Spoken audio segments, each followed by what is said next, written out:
Assalamualaikum. Selamat malam. Kok selamat malam? Selamat pagi. Gimana, Mbak? Halo? Halo, Mbak? Halo? Halo? Halo. Biar, Mbak. Biar, boleh. Gini, sekarang kan saya sekarang juga berada di Hong Kong kan. Yap. Terus adik saya juga bekerja di sini. Yes. Lah, semenjak bulan 11 lah, dia itu ngomongnya kayak orang nggak waras gitu loh. Oke. Maaf lah, kayak Oke, ngelantur gitu. sebentar, Mbak. Iya. Handsfree-nya Iya. jangan terlalu dekat di mulut ya. Agak dijauhin dikit karena suaranya ngeses. Oh. Gimana? Biar Oke, jelas, oke. aku dapat infonya jelas. Gimana terus lanjut? Iya. Terus? Iya, adik saya itu, dia itu bekerja di sini kan, kemarin itu baru tanda tangan kontrak. Lah saya ketemu itu, pokoknya perubahannya drastis itu semenjak bulan 11, bulan 12, dia itu ngomongnya udah kayak orang gangguan mental gitu loh. Terus? Iya, terus kan kalau dia telepon sama ibu saya juga membuat ibu saya khawatir, keluarga di rumah juga khawatir gitu loh. Dan kemarin saya ketemu sama dia juga ngomongnya udah nggak karuan, udah nggak kayak orang normal gitu. Dan saya bujuk dia untuk pulang, dia nggak mau gitu loh.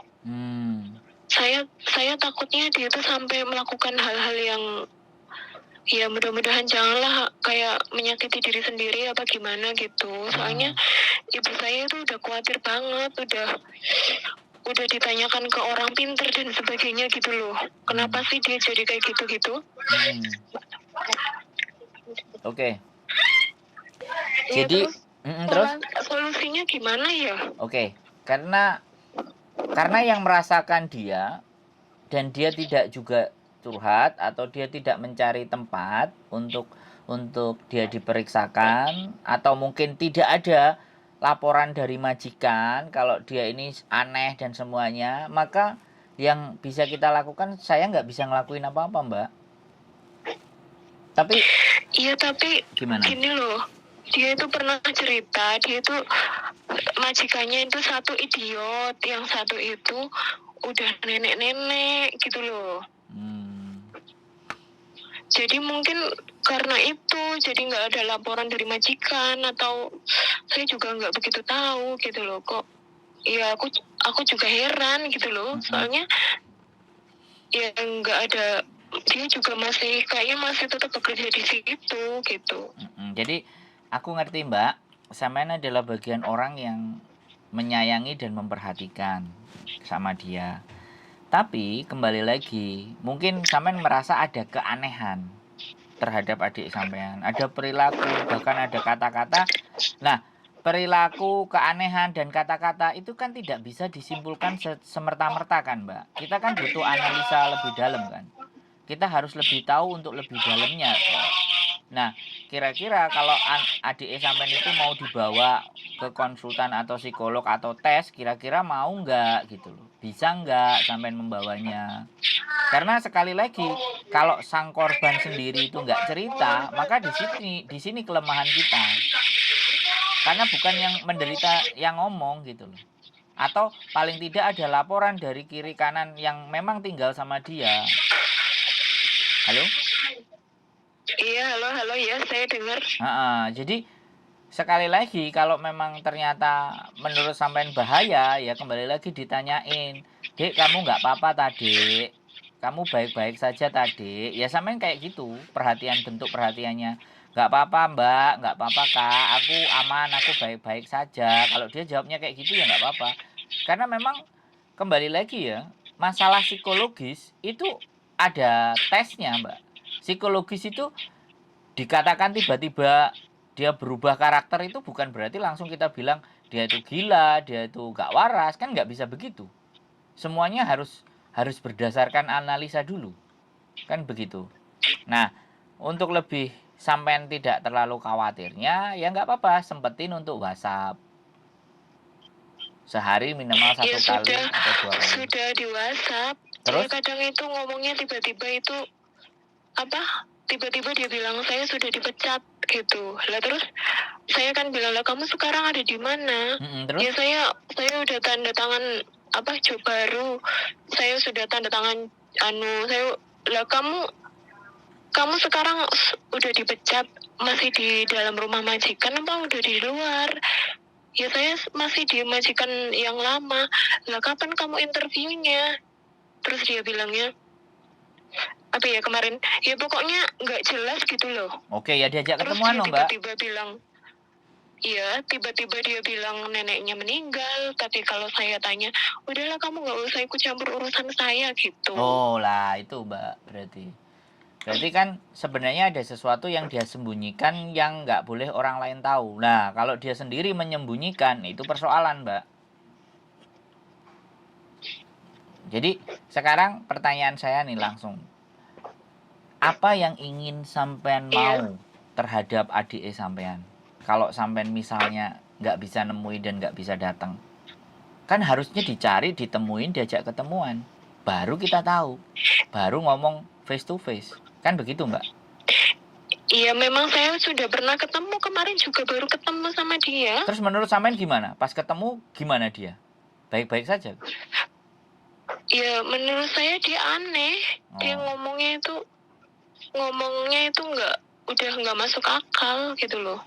Tapi masih makan, masih sehat, badannya nggak kurus kan? Secara fisik nggak ada masalah kan? Nggak ada masalah. Oke, ya sudah. Cuma kalau dia ngomong sama ibu saya, misalnya dia gini, dia telepon tiba-tiba, Bu, saya mau masuk Kristen gitu kan, kayak itu. Tadi saya dapat laporan dari ibu saya. Nah terus karena ibu saya tahu dia itu dalam kondisi kayak gitu, ya udah nggak apa-apa, kamu masuk Kristen, yang penting kamu pulang gitu kan, karena kan masih dirayu untuk pulang kan. Terus dia bilang, udah saya mau pulang tanggal 10 gitu. Lah tanggal 10 gimana wong dia itu masa bisa pulang secepat itu tanpa harus booking tiket misalnya gitu loh. Jadi ibu saya percaya aja gitu. Terus habis itu udah gitu. Terus dia telepon lagi, Bu, saya nggak jadi masuk Kristen lah. Kayak gitu-gitu, nggak aneh gitu loh. Oke Mbak. Sekarang daripada sampean banyak pemikiran-pemikiran yang berlebihan secara kekhawatiran dan ketakutan, sekarang coba rileks dan setiap ada momen, ada waktu sampean libur diajak ketemu. Supaya bisa kita pantau. Lah sekarang gini loh Mbak, sampean bercerita ke saya akan mendengar. Tapi persoalannya, apa yang harus saya perbuat Mbak? Sedangkan si korban nggak lapor, si korban nggak cerita, kan nggak mungkin juga aku langsung nelpon si adik sampean untuk ngasih tahu ABCD, kan nggak bisa juga. Yang paling mungkin adalah ketika sampean libur yang ngajak ketemuan terus ditemenin, kan sudah selesai itu. Seharian ibaratnya atau ditanyain, Dek kamu nggak apa-apa kan, kamu baik-baik saja kan, aku khawatir, kan kayak gitu aja. Nggak ada masalah. Jangan-jangan karena namanya miskomunikasi antara dia dengan ibu sampean. Ibu sampean disampaikan ke sampean. Kemudian dia juga ngomong sama sampean. Ini kan 3 arah yang berbeda. Dan ini akan menimbulkan penafsiran-penafsiran yang membuat justru kekhawatiran itu jauh lebih dalam. Malah akhirnya nanti sing duwe masalah sampean bukan adik sampean, kan kayak gitu. Maksud saya, ya sudah kita rileks ya kan. Sambil kita WhatsApp dia terus, pantau terus. Kalau ada libur waktu ya diajak ketemuan, makan atau apa. Barangkali kan kita nggak tahu dia punya unek-unek apa yang nggak ingin disampaikan. Mungkin dia ada keberatan-keberatan apa. Ya tinggal bijaksananya kita saja sih Mbak menurut saya. Itu sih kalau saran saya. Karena sekali lagi ketika kita dilaporin dan itu bukan korbannya, maka di situ kelemahan kita sangat tidak bisa berbuat apapun gitu. Yang hanya kita bisa sarankan ya sudah berdoa dan sering dikasih perhatian aja. Kira-kira bagaimana nih menurut sampean? Saya paham. Jadi iya saya paham. Sampean juga justru orang yang di luar jangan Saya ngerti hubungan keluarga.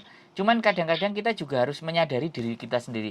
Oh iya ya, aku udah kelewat batas khawatirnya. Oke lah, aku tenang, aku juga punya pekerjaan. Oke lah. Tapi kalau sehari aku coba WhatsApp dia, "Dek, sampean nggak apa-apa? Sudah makan apa belum apa semuanya?" Ya sudah. Karena dengan hal seperti itu kan membuat komunikasi sampean kan lancar dengan saudara gitu loh, ibaratnya sekandung ibaratnya. Menurut saya. Karena kalau saya teleponan dengan adik saya, pastinya 1 jam lebih, Mbak. Karena ada yang selalu dibahas. Kalau sampean kan aku nggak mungkin membandingkan juga kan nggak. Tapi setidaknya ketika sampean ngabari, "Dek, kalau ada apa-apa telepon Mbak ya." Kan gitu aja udah dia akan tenang gitu loh. "Iya iya Mbak," gitu loh. Justru kalau kita Pak, maaf ya, aku dipanggil majikan. oh ya wis, oke, Besok nggak lagi apa-apa. kalau itu ya. Nah, Iya. nanti kontak lagi kapan-kapan. Yang penting nggak usah khawatir ya Mbak. Oke ya. Nanti kontak-kontak lagi Iya, boleh. iya, iya. Siap, siap, siap. Yuk, Iya, oke. iya. Iya, makasih. Oh iya, yuk, Iya. bye-bye. Oke. Buat teman-teman semuanya, sekali lagi ya, kita tahu, kita paham hubungan saudara, hubungan darah, kedekatan, tetapi kembali lagi ya, hidup sudah masing-masing. Kalau kita tidak mendapatkan bukti bahwa ada sesuatu yang ganjil, tapi itu hanya berdasarkan perasaan, ya repot toh, Rek. Ya mbak-mbak semuanya, repot kalau semuanya ukurannya perasaan, karena perasaan itu gak kena diukur. Yang bisa diukur itu meteran, panjang, pendek, gede, besar, tinggi, itu ada ukurannya. Tapi kalau perasaan itu tidak ada ukurannya. Jadi tolong perasaannya itu jangan digunakan untuk berdalih A, B, C, D, E, F, G. Boleh digunakannya perasaan, feeling, intuisi, itu boleh. Tapi ada kadar batasnya. Logika pun juga ada kadar batasnya. Kebanyakan logika gak tanpa perasaan itu tega. Banyakan perasaannya nggak ada logika, itu baper namanya. Makanya pesan saya buat teman-teman, jangan terlalu dibawa. Cukup diimbangi. Kalau tadi masalahnya kayak mbaknya ya di WhatsApp, "Dek, sampean nggak apa-apa kan?" Ya sudah, kalau ada apa-apa hubungi kakak ya. Kalau ada apa-apa hubungi mbak ya. Kan kayak gitu tuh ya. Sekali lagi, luar biasa banyak yang cerita dan saya senang sudah dipercaya untuk mendengarkan keluhan teman-teman. Dan mudah-mudahan konten saya tetap ada dan tetap bermanfaat buat kalian semuanya. Keep stay tune in my YouTube channel dan see you the next video. Bye-bye.